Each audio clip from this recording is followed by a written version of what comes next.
For anybody who didn't immediately scroll past this video, look at the title, and just think these clowns are insane, thank you for tuning in. Or even if you did just click on this video to see what these clowns look like, again, thank you for tuning in. And before everybody gets out the, well, he certainly doesn't agree with us on this one. Yeah, all right, we know where he stands. And before everybody gets out their pitchforks and torches, this is our opinion, and we are allowed to have our opinion. It's okay. Don't freak out. That's important to remember. And we are about to make some good points, I promise. Pitchforks! Can't be an angry mob without pitchforks! So I would say that we've been on Steel Vengeance between 6 and 7 times or so between our recent trips to Cedar Point this summer in Sandusky, Ohio, for those of you unaware. We got several rides during opening weekend with no trims, and then we got on several rides in August during a 100-degree day. So we've definitely ridden it in an array of elements and definitely had multiple experiences on this. We farted and it's really bad. You know, we just farted and It's really distracting me right now, sorry. It's taking us out of the element. Yeah, woo, okay. You nasty dog. Yeah, it's bad. He's right here, too. His butt is right here. He's smiling. We've gotten on daytime rides, nighttime rides. We've ridden it in the front, the back, and rows in the middle, so we've had plenty of experiences on this ride. And we got to ride ArieForce One, which is just outside of Atlanta, Georgia, 8 times last October, all on the same evening. It was a Saturday in October. It was about 80 degrees, perfect conditions.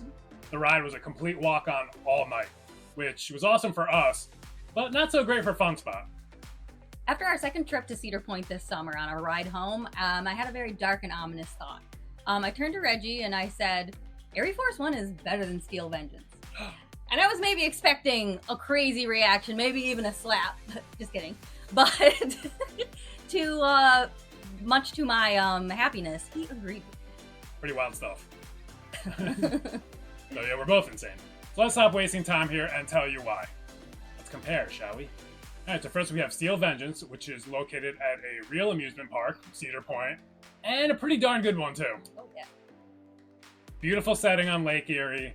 It's taller than ArieForce One, faster than ArieForce One, longer than ArieForce One, and if you ride early in the morning or at night, you'll get a face full of bugs. And if you keep your mouth open, you can get some of that in your mouth. It's a free meal, great protein, good stuff. Don't need the meal plan for that one. On the other side of things, we've got ArieForce One. It's in a sad, somewhat terrifying permanent carnival. Sits on some dirt next to the highway. It's shorter, slower, and nowhere near as long as Steel Vengeance. And you don't even get a face full of bugs. So, What's the point? What's the point? Some might say. We'll tell you. So based on all that alone, you just assume that Steel Vengeance is the winner here by a mile. You'd be wrong. For people who have ridden both, you've most likely ridden Steel Vengeance first, I'm assuming. And for many years here in the United States, it reigned supreme. It was built back in 2018, and for 4 years, it was undoubtedly the best RMC in the country. Iron Closet. Excuse me. And this has led to somewhat of a cult following for this roller coaster. Now, there are Steel Vengeance fanboys and fangirls everywhere, all over this country, all over the world. Every park we go to, we see Steel Vengeance hats, t-shirts, sunglass straps, underwear. Wait, what? I'm just saying what I saw. And this ride does hold a lot of nostalgia for people, so I do understand why it must be so hard to just finally say, you know what, this isn't the best any longer. It took me like 7 rides on the Voyage to finally admit that it was the best wooden roller coaster I've ever been on. Like, El Toro was just so near and dear to my heart for so long, but... You don't want to admit it, but, yep, sometimes you gotta face the facts. Absolutely. Alright, so let's take all these things we've mentioned and remove the unimportant stuff. Yeah, basically all of it. Sorry, but stats are utterly meaningless. My defense for this are rides like Phoenix at Knoebels, which is 78 feet tall and a top speed of 45 miles per hour. And this thing is just out of this world, unbelievably fun. It freaking wins Golden Ticket Award for Best Wooden Roller Coaster every single year. Do we necessarily agree with that? No. Still a great ride, though. Amazing. And we also have a video on the Golden Ticket Award, so if you haven't checked that out, you can go do so now. Well, not now, but after this video. watch this first, and then watch that next. Another example being Maverick, which is also located at Cedar Point, just like Steel Vengeance.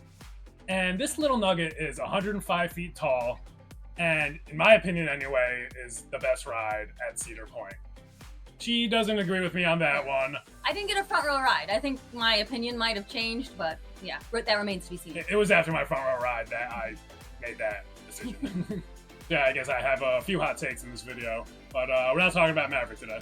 So as we said, stats don't matter. What does matter is layout, pacing, and train design. And since both of these rides have RMC trains, we can just rule that out. And both these rides are totally glass smooth, so we can also rule that out. Steel Vengeance is holding up very well 6 years absolutely. later. Glass smooth. All right, so let's talk about layout here. Steel Vengeance certainly has the better first drop. I will give it that. But that's where it ends. The first drop on ArieForce One is probably the weakest element of that ride. And it's still awesome. Absolutely. Yep. So if that's not saying something. Goes to show you. Yep. There's no element on Steel Vengeance that is better than ArieForce One's stall. There's no element on Steel Vengeance that's better than ArieForce One's giant banking airtime hill. And there's no element on Steel Vengeance that is better than ArieForce One's first 0G roll, which is also known as the arcade roll because it goes over the arcade. Love it. Yeah. And on top of that, every other element on ArieForce One delivers as well. The Raven Trust dive is awesome. The double up after the giant banking airtime hill, insane airtime on that. And the barrel roll after the arcade roll, still incredibly whippy. The endings on these rides are very similar, with back-to-back airtime hills, whoop, whoop, whoop. Which we do find a bit repetitive on both. We don't necessarily need this element. But the hills on ArieForce One are entirely more aggressive. Definitely even maybe a little more painful, I would say. Agreed, yeah. Not a fan of the hills at the end of either roller coaster, honestly. Like, I wish they could have, like, implemented, like, maybe, like, one hill, like, banks you to the left, the next one banks you to the right, or, like, you know, like a double down back into a double up into the brakes. Or just, you know, something a little more unique than just boom, less repetitive. 3, 4. Honestly, we don't really like this ending on either coaster.